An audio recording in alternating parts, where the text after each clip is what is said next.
Hello everybody and welcome back to the Brick Ninja. Today I'm going to be reviewing the LEGO Disney set Lilo and Stitch Beach House. This set retails for $89.99 in the US. It has 834 pieces. It is set number 43268. It is recommended for ages 9 plus, and you get a total of 6 characters in the set and 2 builds. So now that we've got all of the introductions out of the way, let's get to the review. Alright, so here is the set, and this set is so good. Honestly, I love this build. This is the first time that I have ever built any type of beach house or like condo or anything like that in Lego. So this was a really fun build for me, and it was not only fun, but it was actually really easy to build. I honestly can't think of anything with this set that was too difficult. So starting off, I'm going to take a look at the upper levels on the front. First over here, you have this little area over here where you have some flowers and a window, and you also have this little palm tree over here, which can be moved side to side. And in this set, you get a ton of the Rivendell leaf pieces. As you can see right here, you get a ton of them scattered all throughout the greenery of the set. And this part right here, this piece of the roof, is actually removable. You just have to grab it off the end like that, and it is removable. And it just uses a bunch of sloped pieces in red. You get a few different ones. You actually get, I don't know if this is a new Lego element or not. I don't think it is. I feel like I've seen this piece somewhere before, but this is a triangle piece, but it's like a three-dimensional triangle.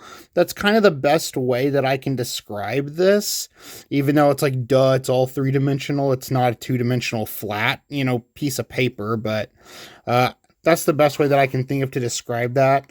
And that's a really cool piece.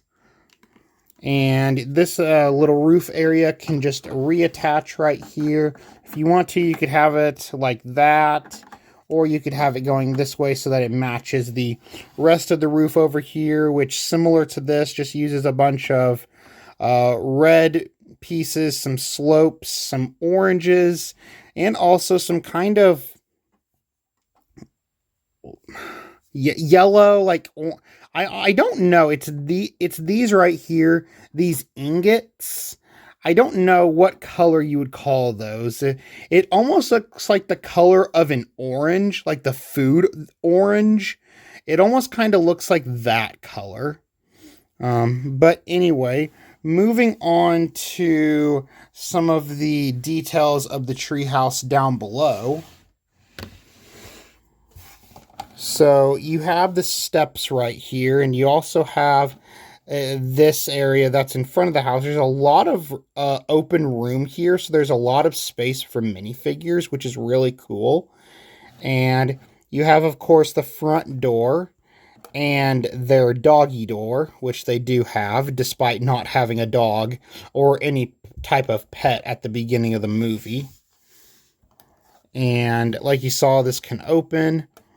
And these pieces right here, whoops, those came off. These can move up and down. They're on these little hinge pieces right there. And turning around to the side now, you have another palm tree over here which can move. And you have these two surfboards in red. It's really awesome to see the surfboard piece in red. And the prints on here are unfortunately stickers. They are not printed onto the surfboard. I really wish that they were printed onto the surfboard. But the cool thing about this one in particular is you can see right there is that there's a hidden Mickey in this sticker right here. That's not the way it is in the movie. They changed that for this particular Lego set. And I think that's really cool that there's a hidden Mickey. And these just clip on right here to these clips, and those can just be held in place right there.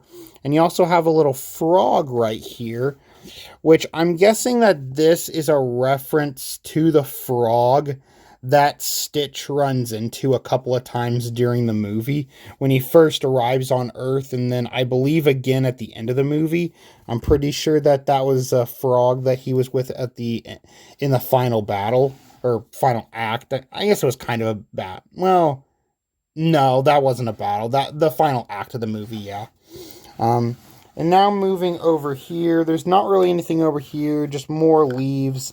This one can move up and down. It's on a hinge piece. And you have this this palm tree that's over here. And you have more of the Rivendell leaf pieces.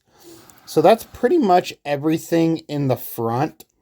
So now, turning it around and moving on to the back side, the interior, this set is an open dollhouse type, and I think that that's really cool. I personally feel like that it looks better this way than it would have if it was completely closed off and you opened it up. Kind of similar to how the Snow White and the Seven Dwarfs cottage set was designed, how that one is not an open dollhouse style, but this one is. I feel like that this works better as an open dollhouse style. And so you have a lot of really awesome Easter eggs back here. This set has so many references to the movie. Starting with this one, you have this minifigure headpiece printed with the, I guess, either pickles or cucumbers with the spoons that Lilo was practicing voodoo on when she said that her friends need to be punished. And you also get this, there we go, this buildable record player, which is really cool because, of course, she had the record player playing Elvis Presley music. And you also have this couch back here. Actually, I want to get this couch out of here because it does have a little bit of movement to it. So this little back piece right here can move up and down. It's connected to this piece. And this is a pretty interesting looking couch. I like it. It's unique. And I think that the different colors work well with the color design of the rest of the house.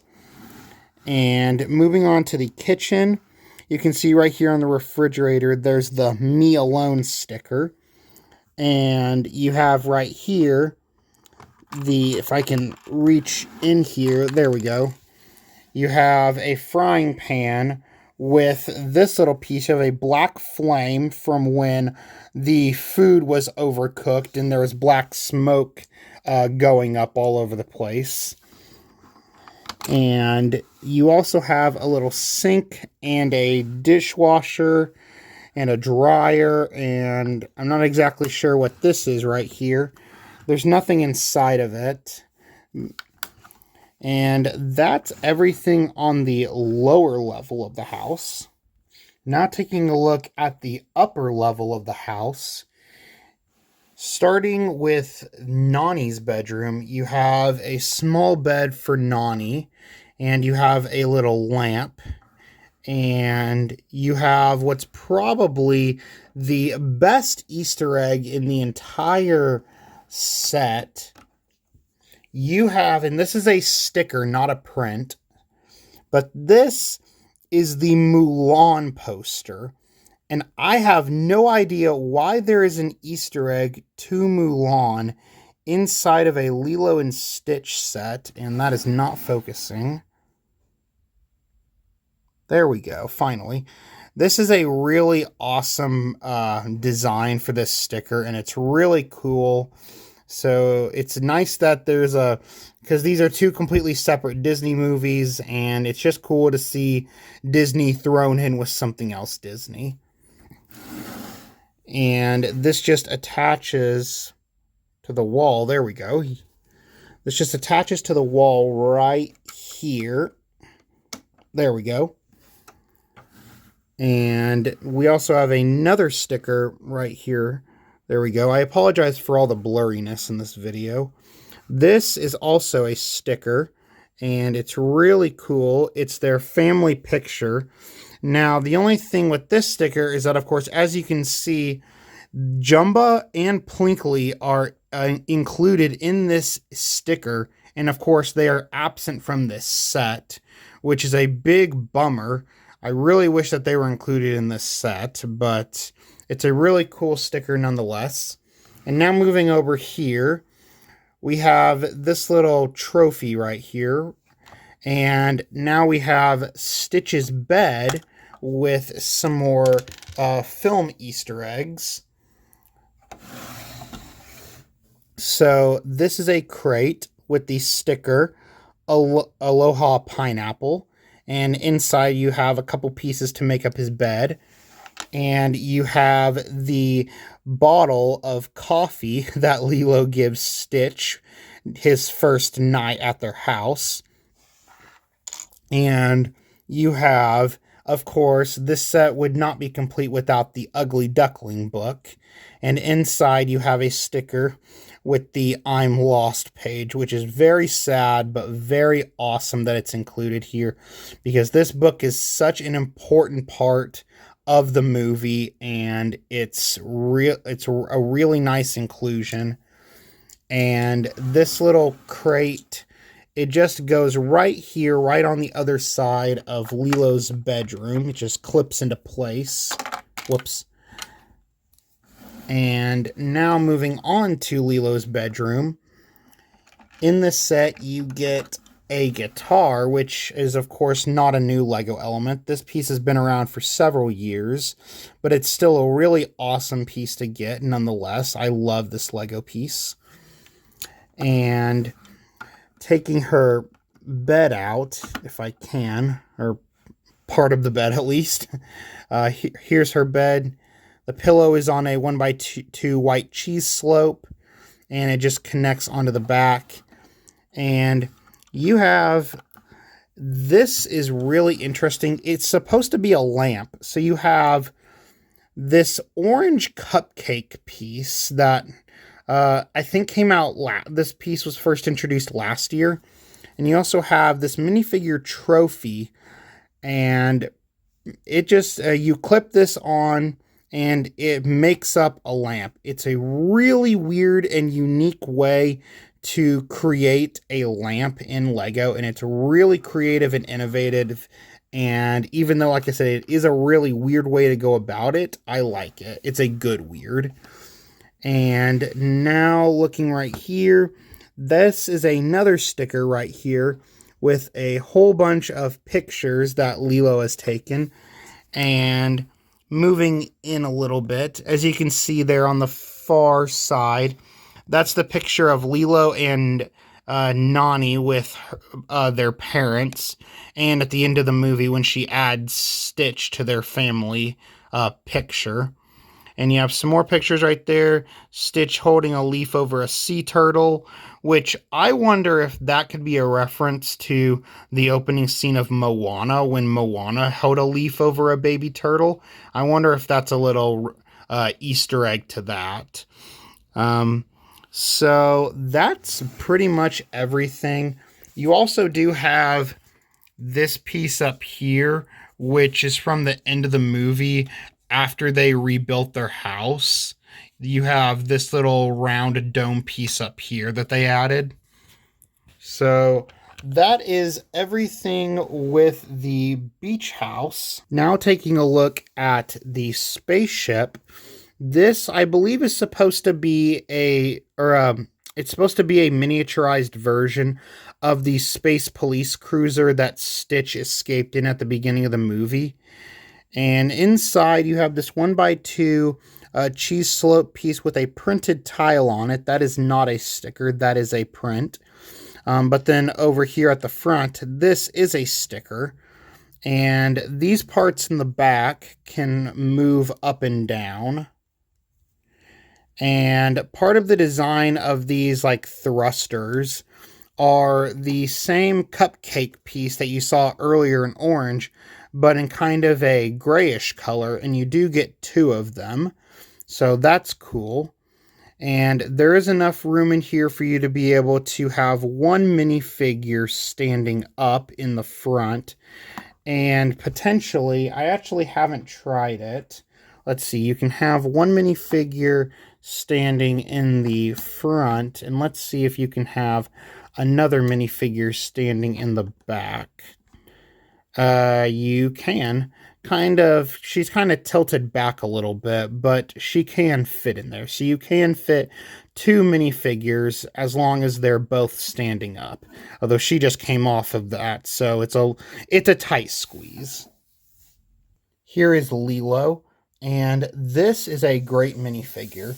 This minifigure is different from the Lilo minifigure that came in the Lego Ideas Magic of Disney set, because this Lilo minifigure has actual legs and there is printing down there.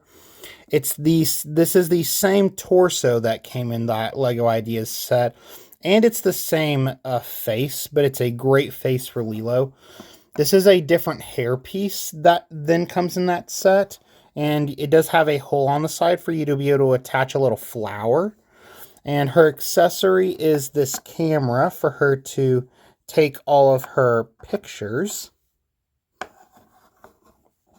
And she does have an alternate face and some back printing where she's sticking her tongue out. So that is Lilo. Here is Stitch, and I love this minifigure. This is my very first regular Stitch minifigure.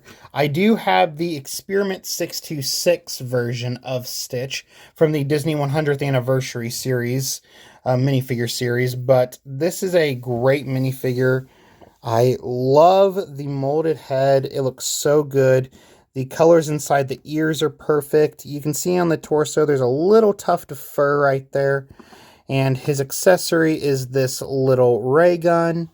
And he does have back printing. You can see a little tail right there. And there's a little tuft of fur on the top.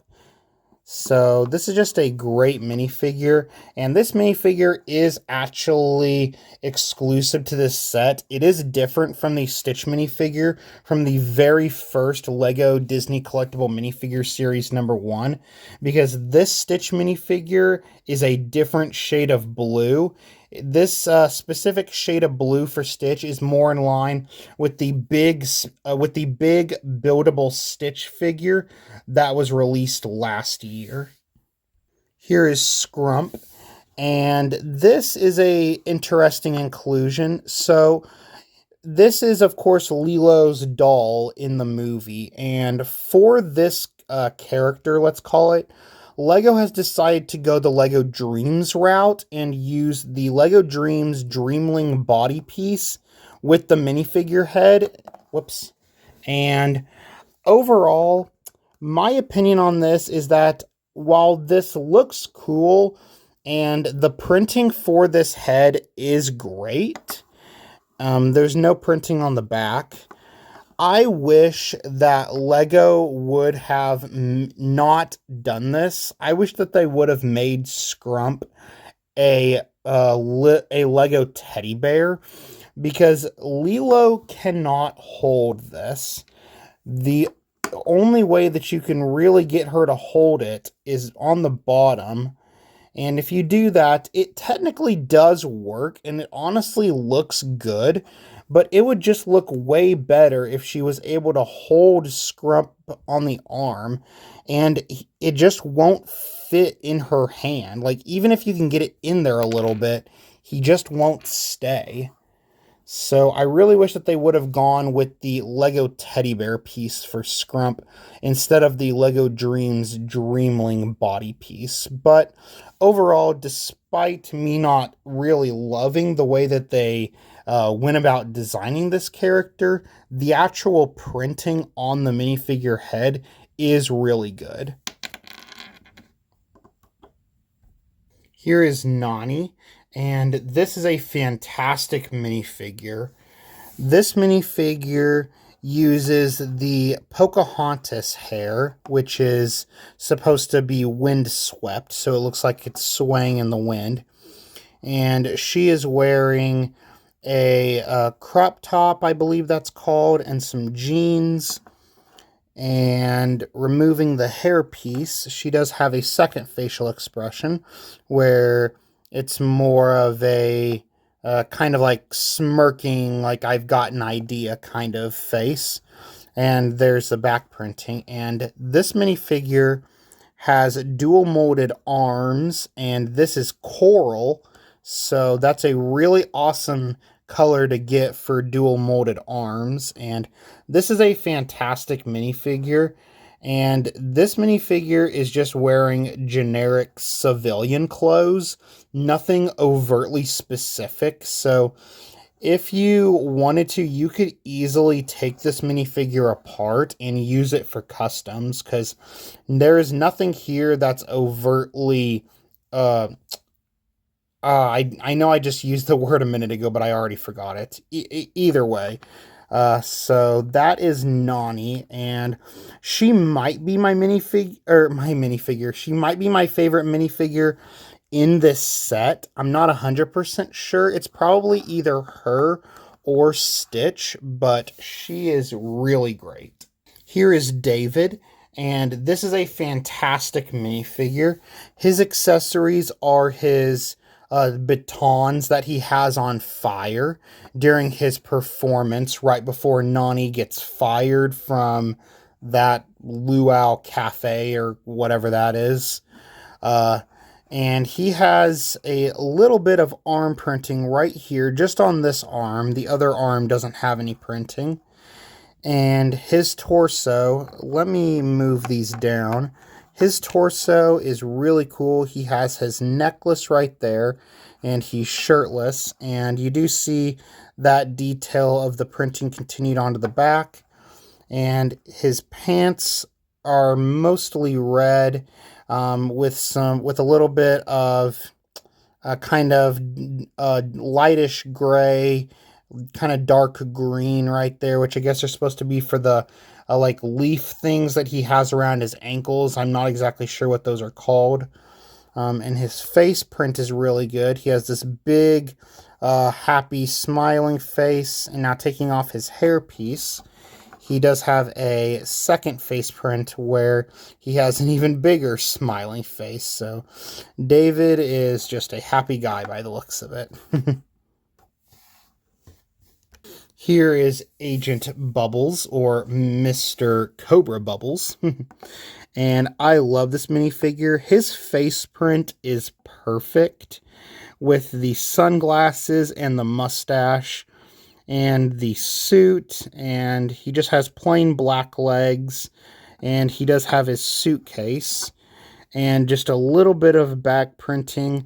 I maybe wish that he did have a second face print where he wasn't wearing his glasses, just so that we could see his eyes in a different facial expression.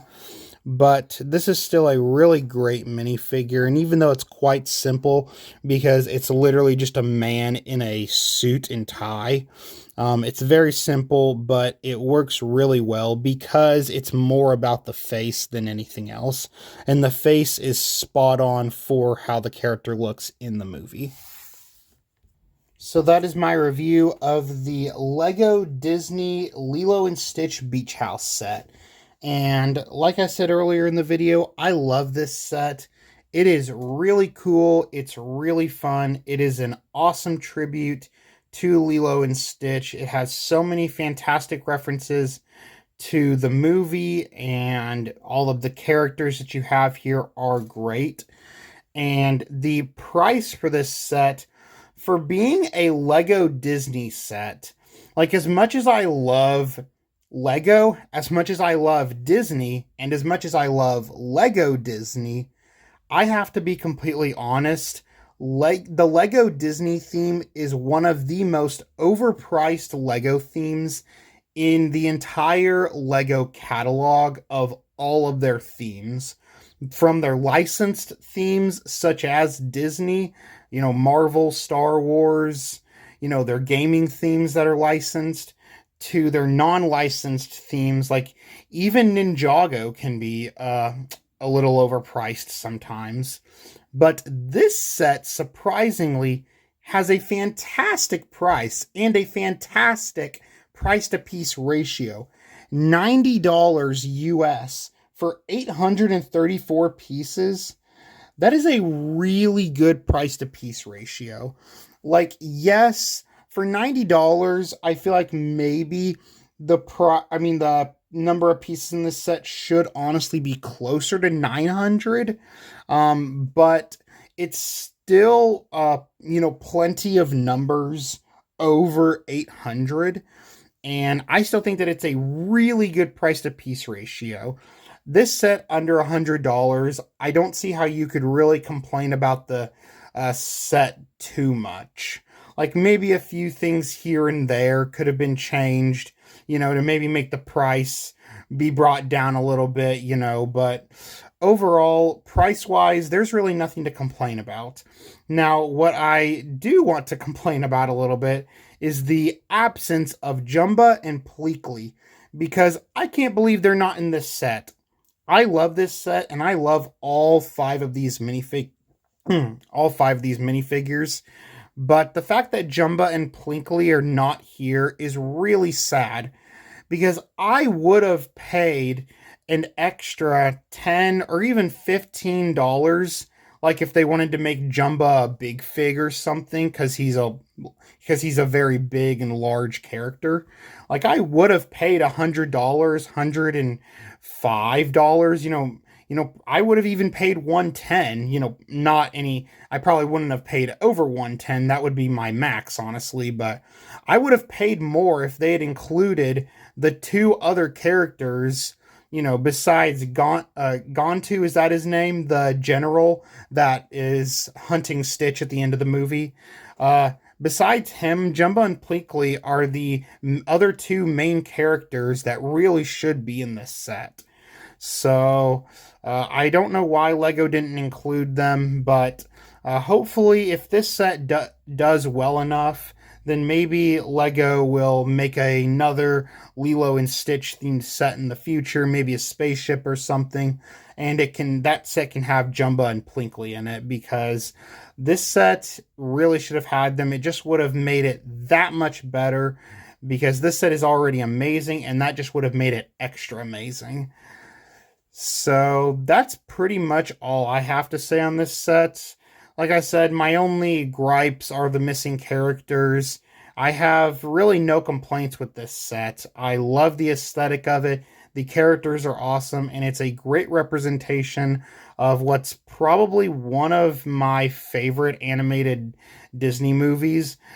Probably in my top 10, but definitely my top 15. I always move my top 10 animated Disney movies back and forth all the time, because there's so many fantastic animated Disney movies. So those are all my thoughts and opinions. Feel free to let me know yours down below in the comments section. And if you enjoyed this video, then make sure to smash that like button and hit subscribe to stay up to date with all the latest content coming from my channel. And as always, Ninja Go!